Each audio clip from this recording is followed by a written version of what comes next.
Kasama po natin live na tayo'y napaunlakan po dito sa ating Amen. stasyon mismo at programa. Binigyan tayo ng oras. DOTR Secretary Giovanni Banoy Lopez. Good morning, Sec Banoy. Magandang umaga po, Ma'am Chacha at Manong Ted at sa lahat po na nakikinig at nanonood ng iyong programa. Thank you po. Sir, simulan natin dito sa unang gusto rin malaman ng ating mga kapatid, pamasahe. Nakausap po namin nung una si LTFRB Director, Chairman, Vigor Mendoza. Ang sabi niya, sure ball na daw po yung increase ng fare sa mga jeep. And then nakausap namin itong last time lang din si Attorney Greg Pua. Sa huling pahayag niya pong sinasabi niya, pinag-aaralan daw ulit. So para malinaw lang po, may desisyon na po ba ang LTFRB kasama po ang DOTR dito po sa magiging pamasahe sa mga jeep muna po tayo? Doon po sa pagdating sa ating mga transport group and operators po, tama po kayo in the sense na meron na pong sinumite ang LTFRB po sa DOTR. At nung una sila nagsumite on the increase of fare hike, Opo. binalik po natin sa LTFRB. Kasi ang sabi po natin ng ating utos sa LTFRB, hindi po kailangan muna na parang fare hike alone. We have to recommend also other options. Ano ba itong other options? Ngayon po kasi ongoing yung ating fuel subsidy o fuel discount. Ito po yung 10 pesos per liter na diskwento na pwede pong in 1 week you can have 150 pesos. So sabi ko, kapag ito yung ginagawa natin ngayon, pag-aralan natin yung option na baka mas maganda na to extend and to expand this program in the sense that baka pwede natin itaas yung diskwento or pwede naman natin dagdagan yung litro. At bakit po ito? Bakit to? Sa tingin ko po mas mainam po ito sapagkat ang tingin po namin targeted approach po to. Ano yung targeted approach? Matutulungan po natin yung transport group, yung transport operators. At the same time po, hindi po tayo nakapagdagdag ng pasanin sa ating mga commuters. Oo. Especially nga po ngayon, yung inflation natin, kailangan natin isaalang-alang. And other than that po, ang sitwasyon ho yata sa Metro Manila, baka hindi po kasi pareho yung sitwasyon sa ating mga ibang probinsya, especially po pagdating sa mga sahod. Pero once we do fare hike po, idadamay po kasi natin ang buong bansa. So yun yung mga isinaalang-alang po namin. Hindi po natin sinasabi na wala na pong fare hike. Ayan. Ang sinasabi po natin ngayon, tignan natin muna itong option na to, na dagdagan natin o pa-expand natin, extend natin yung application ng fuel discount para sa mga PUJs, PUBs, o kung mas madadagdagan, UV Express, upang sa ganon, matulungan na kaagad yung transport group at hindi pa tayo nakakadagdag ng problema din sa commuting public. So ibig sabihin sa hanay po ng jeep, wala pa talagang decision, sir. Hanggat may fuel discount, Yes, wala ma'am. munang fare increase. Yun po ang malinaw sa ngayon. What we did po ngayon is that the same recommendation, inakyat na po natin sa Malacanang para pag-usapan na namin together with economic team. Ito po yung mga option po. Yes. Sir, hanggang kailan po niyo planong desisyonan ito? Kasi patuloy yung pagtaas ng presyo ng langis eh. Tama po. At meron po, the other day ho yata, nagsimula na rin yung mga pagmi-meeting. As a matter of fact po, yung last na utos sa akin is isumite ko na yung karagdagang budget na kailangan. So just yesterday po, I submitted the request sa DBM na we need this amount of money para mailagay natin dito sa programa natin sa fuel discount at subsidy.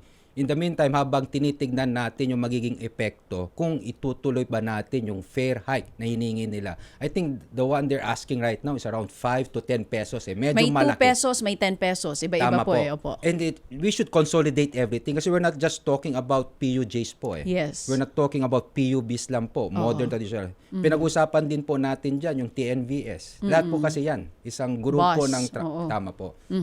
So, ang malinaw po ngayon ay wala pang aasahan yung atin pong mga jeepney driver. Ang malinaw po ngayon, tuloy-tuloy pa rin po yung programang fuel discount and subsidy. Sir, As to the fare hike po, wala pa pong ultimate and final decision. Okay. Sir, last time kausap po namin yung mga yan, yung piston, ang sinasabi po ng mga jeepney groups ay mas gusto talaga nila is the fare increase. Kasi for them, wala masyadong dating yung fuel subsidy. Ano pong tugon nyo doon? In a way po, meron pong katotohanan yun siguro because it's more of the implementation on our part.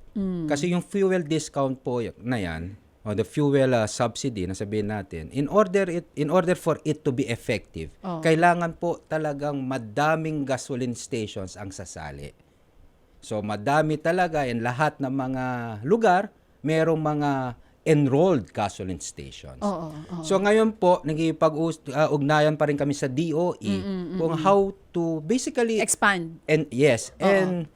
And to encourage these gasoline stations. Sir, kung walang aasahan ng jeepney, ang mga bus po ba may aasahan na fare increase? Is pareho po yun. The same thing, The same, okay. it's the same recommend. Ang ginawa po namin ngayon is to consolidate everything po. Okay para po. hindi po pichi-pichi o ano ang aming pagbibigay po ng aming rekomendasyon. Sige po.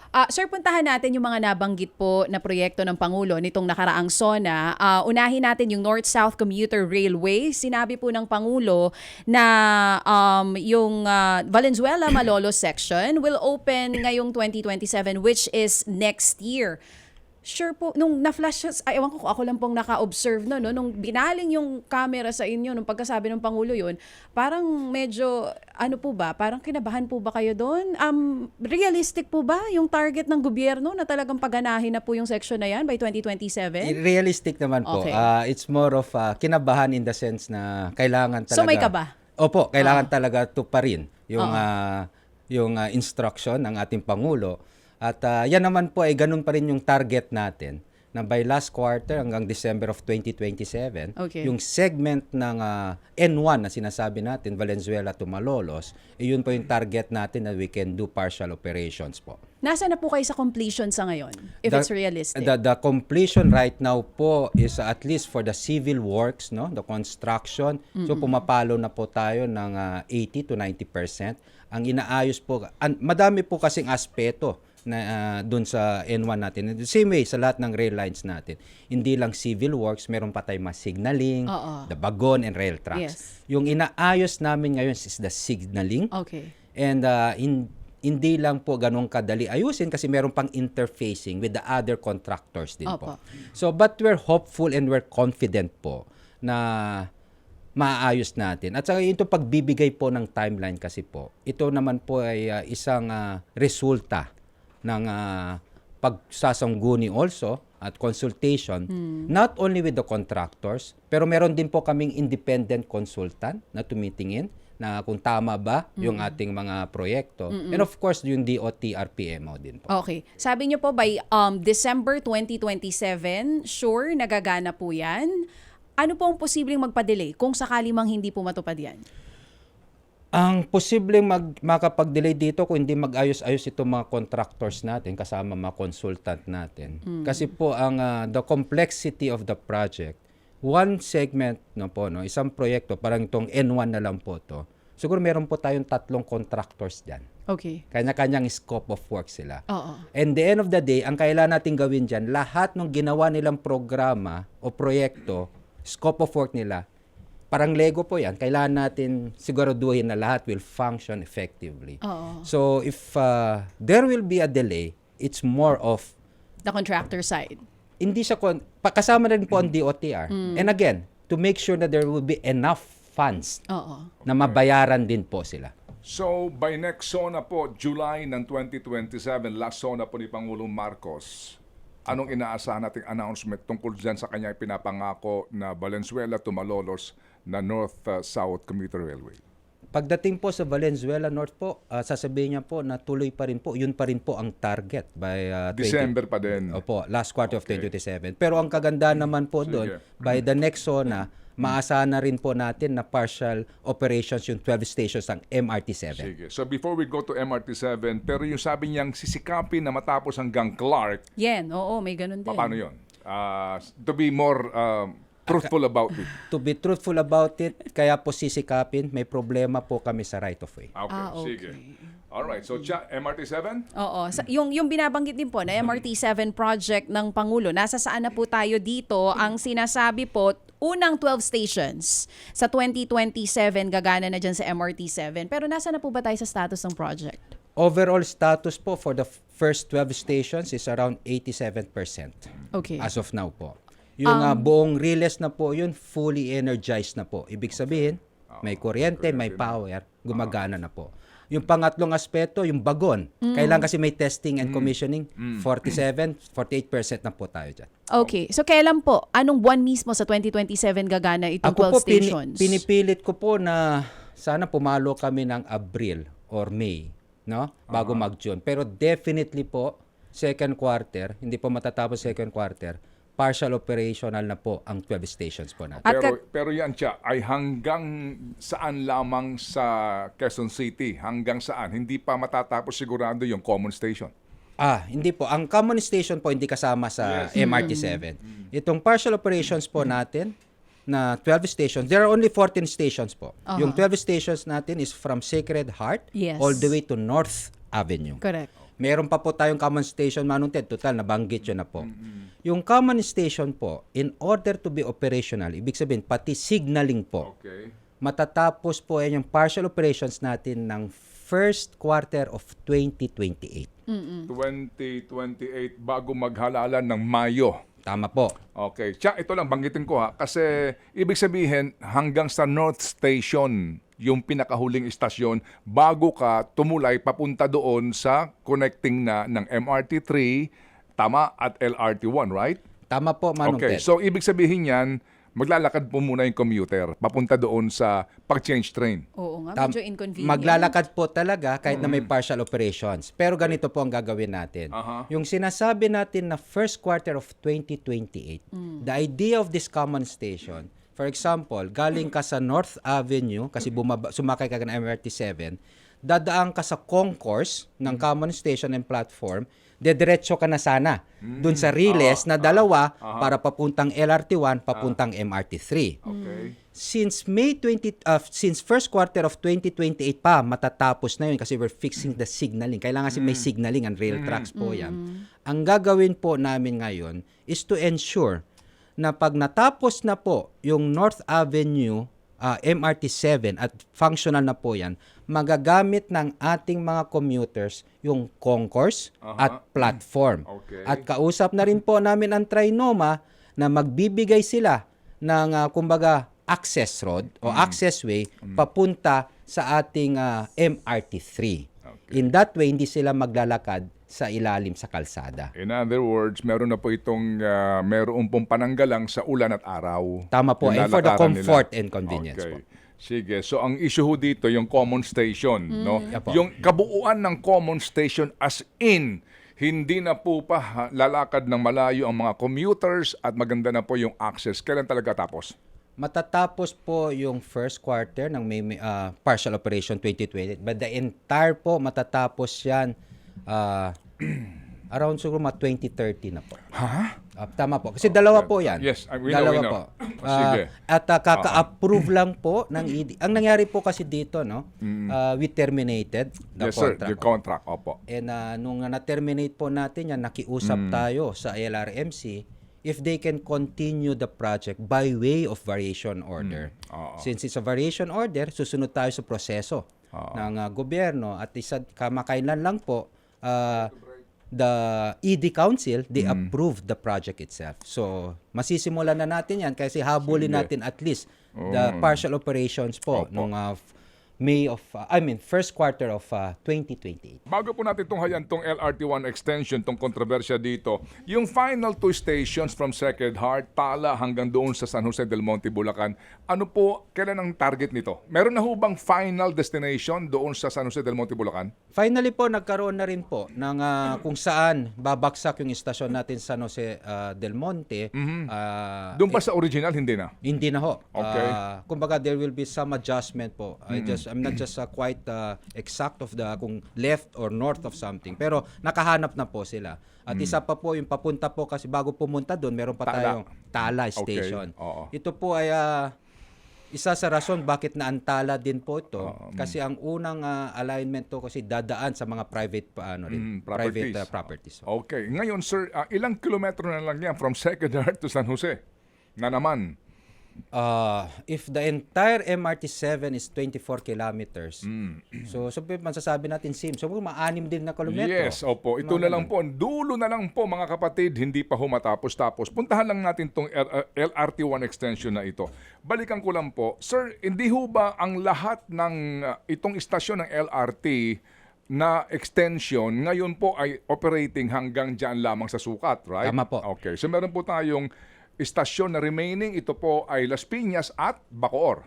Las Piñas, Zapote, at Bacoor. Las Piñas, Zapote, and Bacoor. Okay. Totoo ho ba, Secretary, na ang punot dulo po ng delay na ito ay dahil doon sa itinayo na flyover sa panahon po ni Secretary Mark Villar? Ang punot dulo po talaga, hindi po natin masabi na isa lang po yun na cause. Sec, no? Uulitin ko po. Bago po ang flyover na ito, yung pong right of way niyan, yung property tatamaan, nakuha na ng gobyerno, right? Binayaran na po. Tama? Meron na pong Las Piñas Station. Ang pinaka-controversial dito ay Las Piñas Station. So yung Las Piñas Station na yan, sa original pong plano, nakuha na po yan ng gobyerno. Binayaran na nga, di po ba?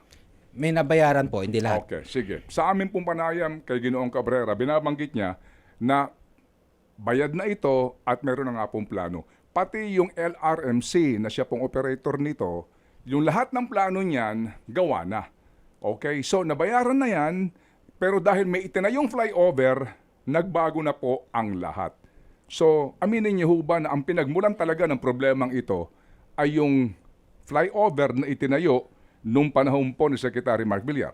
Sir, I have to explain lang po para makita rin yung konteksto. Before I say na whether it's a Mark Villar fault or whether ganito po kasi yan. Yung sinasabi ni Administrator Cabrera na original location, I think that's sa south of this flyover po yan. Yan po yung original location by way of concept design. Ano ba itong concept design? Ito po ay nasama sa bid parameters ng LRMC. So, ito ang sinabi nilang alignment, yung sinasabi nating original location. Now, based on the concession agreement, in order for LRMC to start anything on this extension, obligasyon po ng gobyerno na i-deliver ang right-of-way 100% free talaga yung right-of-way na walang problema, ibibigay nyo sa LRMC kasi yan ang nakasaad sa concession agreement at sisimulan nila ang design. Ito pong sinasabi na ng original location, hindi ho nabigay ng gobyerno yung 100% na right-of-way. So hindi ho sinimulan ng LRMC ang design. Ngayon, natenga yan from 2014, natapos sa 2019, 2021, 2022. Pumasok na ngayon yung flyover. Okay, sige. So puntahan So, po ganun natin po to, yung to abbreviate po itong ating usapan. Kung hindi itinayo yung flyover na iyan, kasi nga po sa akin pong hawak dito, binabanggit na mismo po ang LRTA sumulat nga sa DPWH March 10, 2021, sinasabi nila na hindi pa pwedeng magtayo dyan ng flyover kasi itong proyektong ito na LRT1 extension lubos na maapektuhan, magkakaroon ng realignment, magkakaroon din dito ng panibagong problema sa acquisition po ng right of way, pati nga yung mismong disenyo. So uulitin ko, kung hindi, tanggalin na ng ating pangalan Mark Villar. Baka may mga taong allergic doon na marinig yung mga pangalang Villar. So, kung hindi ba itinayo yung flyover na yan, tapos na to? To be truthful about this project? Kapag hindi po tinayo yung flyover, hindi po naging komplikado ho sana ang sitwasyon in the sense that wala hong rason ang gobyerno na wag ibigay yung buong 100% na right of way doon sa original location. Okay, sige po. So, meaning, kung hindi po tinayo itong flyover na ito, tapos na po sana ito noon pa. So, ngayon, moving forward, nandyan na po yung flyover Totoo ho ba na mismong ang DOTR at itong LRTA nga, sumulat na dito po sa kumpanya na pag-aari ng mga Villar para paalalahanan sila doon sa mga yung kanila pong mga pagkontra nung una po na mga napagdesisyonan na pangalawa po na lokasyon, and then nag-offer sila na meron silang gustong ibigay daw po na lupa para po dito sa istasyon sa Las Piñas. Totoo ho ba ito? From original allocation po, meron tayo, if you're referring to the 2022 allocation po na board approved by LRTA, so may tatlo po tayong lokasyon na pag-uusapan ngayon po. Yung original location, yung sinasabi ng concept design location. Okay. Then meron tayong 2022 approved location by LRTA and the 2025 where the Villar company is located, now the Okay. properties. Opo. Itong 2022 po na approved by LRTA, no, was objected on record By? LRMC din po. Okay. Kasi po, we have to understand that under the concession agreement, ang meron pong obligasyon to do the technical study, design, engineering, feasibility study is the concessionaire. Opo. So they objected on record the LRTA 2022 location on the ground of technicality and technical safety aspect. Okay. Opo. So, nung sila po ang kaninyo ay kumontra ito pong mismong operator po ng Riles na ito, atin din pong hindi siguro dapat din ipagkaila na mismo, no? Na mismo po itong Golden MV Holdings noong pong August 16 ng 2023 ay sumulat sa DOTR at LRTA board at sinasabi na sila po din ay nag-o-object sa naturang proyekto na pagtatayuan noong pong binabanggit nyo na second option at doon nga nagsuggest sila ng tinatawag na Villar Sipag option, di po ba? Yes, sir.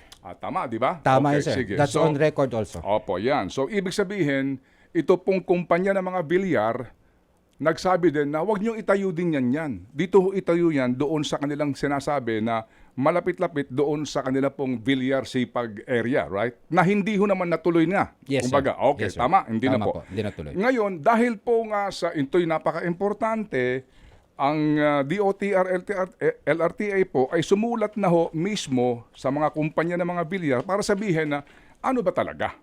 Oo, kayo ho ba talaga magbibigay na ng lupa ninyo na bahagi ng magiging final na Las Piñas Station, di po ba? Tama po. Okay, ano sagot nila? Nung sinulatan po natin sila at pumutok na po itong problemang ito at nagpahiwatig na po sila ng kanilang intention to donate the properties kung saan po babagsak yung location po ng ating istasyon at hindi lang po yun kasi Manong Ted, no? Itong kailangan natin sa Villar companies po, group of companies. This is not just one parcel of lot. Yes, sir. Ang Yes, sir. kailangan natin is 6 parcels of lot. Opo. Pero the only way for the government po, no, to agree to this location is for Villar Group po to donate it. So, That's the only way ho. Kasi panibago po itong acquisition. Kumbaga, panibagong gastos po ito, no? Right? Kapag bibilhin po, Kaya- panibagong gasto at saka mas mamahal po. Yes, sir. Mas malaking so, lugi. ibig sabihin, magmula po nung delay dahil sa flyover construction, nagkaroon ng mga study, mga pagkontra, etc. Ngayon, finally, meron na pong tila na pagkakasunduan na istasyon sa Las Piñas. Tama okay. po. Ang property na ito, bahagi dito pag-aari ng mga Villar. Tama po. At inyong silang pinapaalalahanan sa inyo pong liham nga dito na ang petsa, mga kapatid, ay ito ho lamang Marso 18, 2026. Ang sinasabi po ninyo, no, ika po ninyo dito, sabi ho ninyo, no, in view of the foregoing and to avoid further delays, ika ho ninyo, kayo po nakikiusap sa kanila na ilabas nyo na yung binabanggit na right-of-way use-of-frac agreement. Tama, di po ba? Tama po. Oo. Ano ba talaga? Ibig sabihin, talaga bang ito ay idodonate nyo o hindi? Tama po? Tama po. So ano po ang sabi nila? Sabi nila, we're going to donate it. So, ang sabi nila, i-donate nila. So, sabi namin, ibigay nyo na sa amin yung mga papeles. Okay. Para makita namin kung good faith talaga yung pagbibigay nyo sa gobyerno at saka yung intention nyong ibigay nas by way of donation ho. Okay. So, kailan niyo ho sila? Sino ba ang kausap dito ng DOTR LRTA na taga Villar Group of Companies at kailan kayo huli nag-usap doon sa hinihingi nyo na asa na mga dokumento nyo ng donasyon dito? Based sa report ng LRTA, yung binigay ng mga abogado ng Villar Group sometime June of this year. Okay, June. May or of- June. Opo, Lahat ng dokumentong kailangan. Opo, pero ang inyo pong pagbabalik tanaw sa inyong mahaba-habang sulat sa kanila, hindi ho ba, magmula pa nung unang mga negosasyon, pero hanggang ngayon, nakiusap po kayo sa kanila, hanggang ngayon, wala pa rin po yung mga dokumentong ito, right? They submitted it already po. Ano po nakalagay sa dokumento? Sadly, out of the 6 parcels of land that we need po, may 2 pong parcel of land na under mortgage. Okay. So, ulitin natin, ilang pong ektarya yung lupa na kinakailangan pong pagtayuan ng Las Piñas Station? More or less around 8,000. Hindi lang Villar Group po hindi lang Villar Group to kasi Yes, sir. may kasamang We know. private Yeah, plots. we know. So more or less po ito lumalabas na mga nasa isang ektarya. More or less po 8,000. Opo. Tama? Opo. Tama, di ho ba? No? More or less 1 hectare. Sa 1 hectare na yon, ilang lupa yon? Ilan ang owners nun? May 8 private lots tapos may Villar Group which ang kailangan namin is more or less 4,000 Oo, sa Villar Group. sa Villar Group. Okay. So sila po ay nagsasabi na hindi, huwag kayong mag-alala, ang pamilya Villar, ang Villar Companies, magdo-donate ng lupa diyan sa proyektong ito. Pero yung lupang kanila pong gustong i-donate, ay totoo ho ba na ang isa po ay nakasanla sa China Bank? Totoo po. Meron ho ba ding ilang titulo na may encumbrance? Based sa report, 2 lang po. Mm. May isa po, yung sinasabi natin malaki na nakasanla, more or less around 2,000 o 3,000 po yung kailangan natin doon sa China Bank. At yung isa po, kung hiningi din namin by way of donation, ang kailangan natin is 90 square meters for a viaduct. Okay. Yung 2 lang po. Opo. So sa mga lupa na gustong ibigay umano ng mga Villar, ilan dito ang may encumbrance o nakasanla? Out of 6, 2 po yung nasa report. More or less, ano pong sukat niyan, Secretary? So, more or less mga, by percentage po, no, maybe I can say po, no, it covers 43% Nung kabuuan ng of what we istasyon. need. Yeah, that's why it's important. Sige. So kung ganoon po kalaki na halos 50% ng lupa na kakainan para po sa Las Piñas Station, sa ilalim po ng ating mga batas, pwede ho bang mag-donate ng lupa na nakasanla sa gobyerno? For all legal intents and purposes po, kapag meron pong encumbrance ang isang lupa, yung may-ari po ng lupa na yon can still sell it, can still donate it. Because it's just a lien and encumbrance po. It does not affect the powers and rights of an owner. Pero ang tanong po dito, Manong Ted, ito po ay hindi ordinary na transaction. Ito po ay i-donate sa gobyerno. At ang obligasyon ng gobyerno ay siguraduhin na walang risk sa gobyerno para hindi din naman po matamaan ang mga commuting public insofar as sa DOTR po. Kaya yan po yung sinasabi ko ngayon that is under negotiations. No? So ang sabi natin ngayon, while for all legal intents and purposes, they have all the legal right to donate it. Tama ho yan.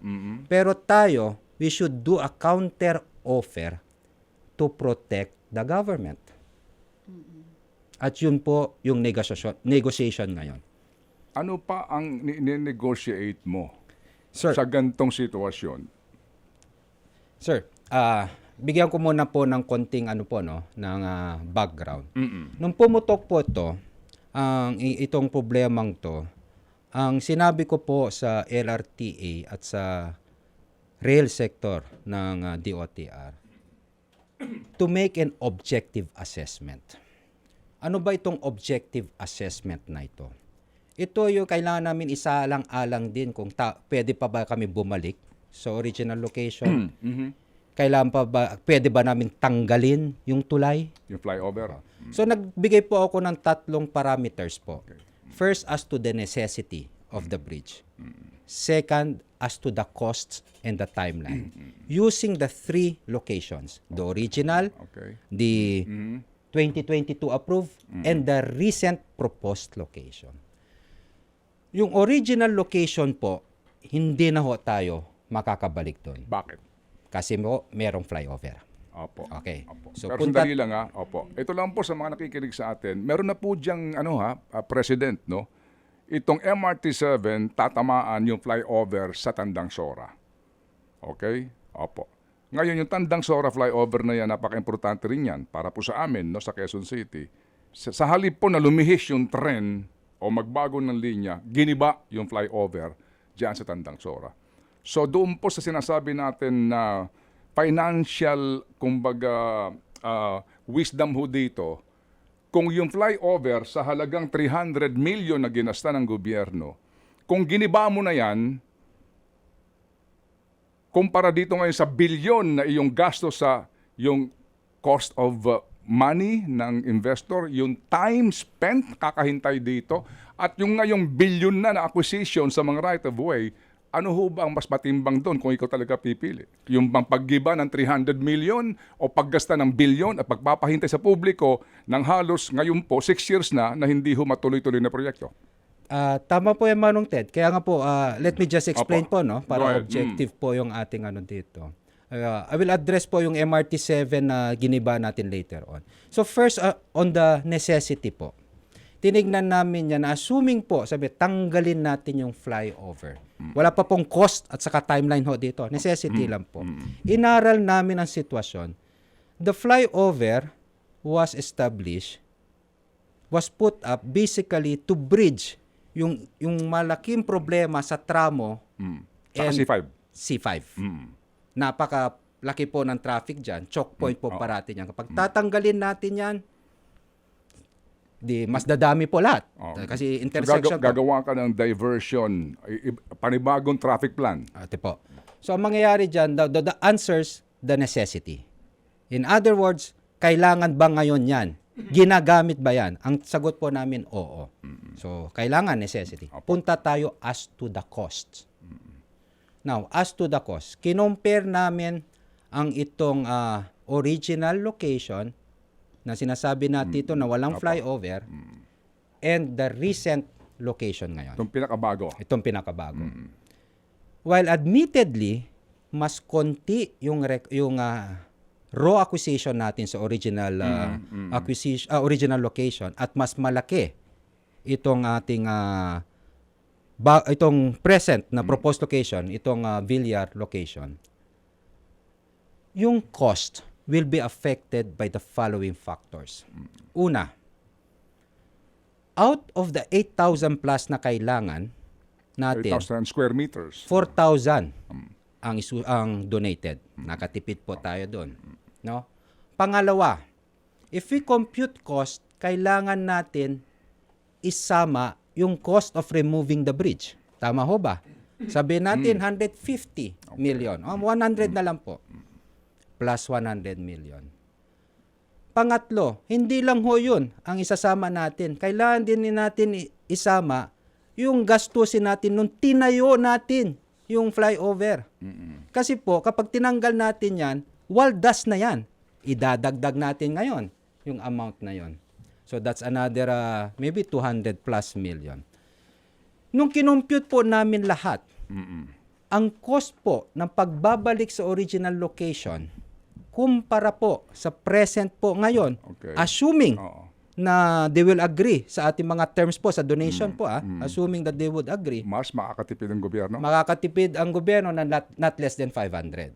Pero we did not stop there po. That is to the cost. Okay. Ang importante ngayon, timeline. Baka sabi namin, not less than 500 million, that is negligible kung matatapos naman natin within a shorter period of time. Okay, so puntahan natin itong donasyon ng mga bilyar. Ano ho? Dito ho ba nakahingi na kayo ng opinion sa DOTR Legal o maging sa Solgen? We have a DOTR legal opinion po. Ito po ang ito po ang gagawin natin ngayon. Kasi pabalik-balik na rin po itong problemang to. So sinabi ko sa LRTA at sa DOTR rail, iset nyo ang meeting with the Villar company and I want people na who can decide sa Villar company, the president, whatever, kasi I will attend personally. At ito po yung ilalatag ko po. Alam natin ngayon na meron pong encumbrance yung dalawang property. And this would be the take it or leave it offer of the government, of DOTR. First, to give us an unconditional permit to enter. Second, that it will be part of the deed of donation na ang gobyerno should be free from all liabilities, no subrogation. And third, while doing so, they have to cancel the mortgage. It's a take it or leave it offer. Cancel the mortgage by? They have to cancel it, the mortgage with the China Banco. So they have to pay? Regardless if they will pay or they offer alternate land or collateral, security. Magkano po ito nakasanla? That is beyond my boss. Hindi ko na tinignan kung magkano. That is something personal. Ang tinitignan sa mortgage, titulo lang mo. Okay. Now, sir, yung Solgen opinion dito, kinuha nyo na ba? wala pa kaming Solgen opinion. Will sir. you get their legal advice on this issue? Kasi baka eventually po magkasuhan dito, sigurado ako Solgen ang abogado nyo. We will, sir. Walang problema ho, sir. Kasi po, iniisip, sir, alam ko naman mas magaling ho ang Solgen. So lang po, napakarami din po kasing abogado din sa DOTR. Okay. And ang pinaka, ano po kasi namin ngayon So yung is, advice ng lawyer ng DOTR, ng legal, yun yung sinasabi nyo ngayon, na mga take it or leave it options? hindi po, galing po sa akin yun. Okay. Inaral po namin talaga. Okay. Sige. Nasobrahan po kasi ng abogado sa DOTR po, Manong Ted. So ang take it or leave it ko po, Okay. and they have to Sige. decide po. No? Kaya sinasabi ko na po ngayon to, hindi pa alam po ng Villar Group to. Para next week, kapag natuloy na yung meeting namin, they can either decide na or ayaw nila para uwian na po, para tapos ng problema. Para makapag-move on na tayo Tama at po. bumilis na ito. Okay. Now, Guard. Manong Ted, this is important po Okay, kasi. sige. Kasi once na they will refuse the offer or of the government, yung tatlo po na Okay. non-negotiable po sa DOTR, sa LRTA, well, ito po wala pong problema sa alignment. Okay na tayo, 90% alignment. Stasyon na lang problema. Kapag hindi ho pumayag ang Villar Group of Companies, Okay. ipapatuloy ko po yung construction all the way to Zapote at sa Kanyog. Iiwanan ko po ang Las Piñas. Tsaka na lang yan, dudugtong. Tsaka na lang kasi it Okay. would be unfair to the community of Zapote And to Bacoor. Bacoor Yes, to sir. be held hostage by the issue on Las Yes, sir. Piñas. Yes. Okay, sige. Kasi po 8:44 na. Ito ho, Secretary. Hindi man ho kayo sumang-ayon, pero sa lahat ng dokumentong hawak ko, sa lahat ng background na ni-research namin dito, dahilan nga po ng delay na ito pong pagpasok din ng mga kumpanya ng mga Villar para po kumontra and then mag-offer. Ang tagal magbigay ng dokumento, tama? Ang tagal nila magbigay, right? Ilang taon kayo naghihintay sa dokumentong ito ng use of rock agreement? So dahil sa mga delay na ito, nabimbin yung proyekto. 6 kilometers na lang ito. Pwede na pong sumakay ang mga taga Bacoor, Cavite, Zapote, all the way hanggang dyan po sa Caloocan na mga manggagawa. Kung tapos na ito noon pa, 6 years na po ito panahon ni Marcos, hindi ho natapos hanggang doon lang sa sukat. So, sa gitna ng kanilang mga kung ano-anong protesta, delay, sulat sa inyo, hindi ho ba dapat good faith ka? Sinabi mo na yung gusto kong i-donate na lupa nakasanla. They should have dapat sinabi nila Diba? na in the first place they donate what they're trying to donate is a mortgage That's a sign of good faith. Pero hindi sila sinabi, nung umpisa pa lang na sila nag-o-offer na umano utang na loob pa natin sa kanila, na sila magbibigay ng lupa sa proyektong ito, pero sa simulat sa pool, hindi sila naging bukas sa gobyerno na ang aming iaalok sa inyo na donasyon ay lupang nakasanla. There was no information to me po, no? I just have to be, again, clear about this. Hindi ko alam kapag sinabi nila sa PMO o sa LRTA, Manong Ted, ito po ang aking pag-aaral is based on the documents available to me. Pero yung nakikipag-transact po kasi dyan is more of the PMO. Maaring sinabi ng PMO, hindi nila sinabi. I have to get back on that po. Pero bilang kalihim ng DOTR, na minanduhan ni Pangulong Marcos, di ba? Sinabihan po kayo na asikasuhin mo na yan, Sec Manoy, Tama right? po. Yes, importanteng proyekto. Alam nga naman, ang kalihim ng DOTR, hindi sinasabihan nitong PMO o nila ginoong Batan na, boss, yung gustong ibigay ng mga bilyar na lupa nakasanla. Sila, when I asked them po, nalaman din nila when they saw the document po na it was mortgage. Okay. I asked them kailan nyo pa alam to? Sabi nila, when we saw the document, the title. Okay. Sige, so again, going back po, sa binabanggit nyo, pwede naman niyang i-donate na lupa kahit na nakasanla. Kapag po na-donate yan sa gobyerno, ano po ang mga tsansa na kapag hindi nabayaran ng mga bilyar yan, kayong hahabulin ng China Bank? That's why nga po we're going to put by way of provision also as a term of sa aming deed of donation, other than dun sa unconditional permit to enter para masimulan na po kami magtrabaho dyan, ay yung to hold us, the government, free from all liability. No subrogation at all. No? At pangatlo, we have to give them a timeline within which to cancel the mortgage. Okay. Kailangan nila gawin 'yon. That's a show of good faith on their part also. Okay. Ang pinag-usapan natin dito, Manong Ted, hindi na nga yung legalidad, whether they can donate it or not. Opo. Ang pinag-usapan natin dito, kung ang intention nyo talaga ay tulungan ng gobyerno, tulungan nyo na huwag nyong bigyan ng sakit ng ulo ang gobyerno by removing all the risk sa naka-attach sa gobyerno on this mortgage property. Opo. And there's no way for us po to expropriate the property. Never would I agree to expropriate the property. And I will tell you the reason why, Manong Ted. Bakit po, Sec? Ayaw ko expropriate yung property kasi kapag babayaran ko pa yung property na yan, at tataas naman yung land value ngayon ng property na yan. Kasi andun yung istasyon Correct. Dadami yung mga foot traffic, dadami lahat. Mukhang nalugi naman na ho ang gobyerno. So might as well donate it to the government. Kasi meron namang kaakibat yan na benepisyo pagdating ng araw dun sa property. So there's no way for us po. Kapag the moment they won't agree, so the take it or leave it provisions, the deal is off, hanap tayo ng property kung saan pwede, pero in the meantime, iwan na natin ang Las Piñas Station, ituloy natin Zapote is still Las Piñas, hanggang Nyog. Tsaka na natin pag-usapan ang Las Piñas kasi ang gulo-gulo na nila Okay. So, Sec, kung matutuloy po yung Zapote to Bacoor at aabang na lang kayo sa duktong, more or less ilang taon nyo bago matapos yan para at least sa next zona siguro mabanggitan ng Presidente? Ang submission po ng LRMC, 54 months. Wow. That's Kung pipit-pitin po namin hanggang Zapote, that's another 3 to 4 years. So 3 years, sabihin natin. Wow. Hanggang Nyog po, it's around 70 months. Ay, nako. Ang reckoning point natin dyan, September 1 of this year. Okay, sige po. So, yung pong 50% something ng lupa dito po sa ngayon ay balak ho ninyo na tayuan ng Las Piñas Station, yun ho ba expropriated na? Magkano pong halaga nun? O hindi pa rin? Yung remaining Oo, yung remaining. Oo. Hindi pa po na-expropriate and there is resistance from the private owners. Okay. Yun rin po. So, may bagong problema.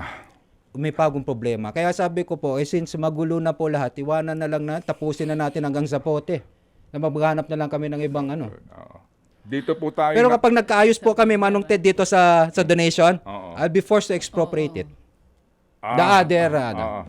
Okay. So kasi ho ngayon sir, diyan ang value niyan sa ngayon, meron na ba kayong halaga per square meter kasi may mga bali-balita kami na tumaas na nga ang value niyan at lalo pang tataas kapag nagtayo ka ng istasyon ng Las Piñas at doon magkakaroon ng connecting na ng mga jeep, mga bus ng terminal doon. What I have po is the estimated cost of the right of way acquisition, the entire Oh, the entire na The entire 800 square 8,000 square kasama meter. yung Opo. relocation ng utilities, Okay. removal structures. What I have is around 1.4 billion. 1.4 billion. Compared pesos. kapag sa original naman po, papalo naman 1.8 to 2 billion. Sa ngayon. Sa Sa ngayon. ngayon. Sa ngayon na cost, no? Sa ngayon na cost. Kasi kung before kayo dumating dyan sana, kayo sa term ni Pangulong Marcos, oo, at noon pa po yan napagdesisyonan nga ng tama, wala na po tayong problema ngayon dito. Ibig sabihin. Tama, sir? At Tama po. itong problemang ito ay inyo na hong minana. Tama po. At ito Okay. naman po, hindi ko masasabi na may isang administrasyon ang may kasalanan. Ang original concession agreement po ito, inaaral ko po. 2014, dapat 2019, tapos na ho ito.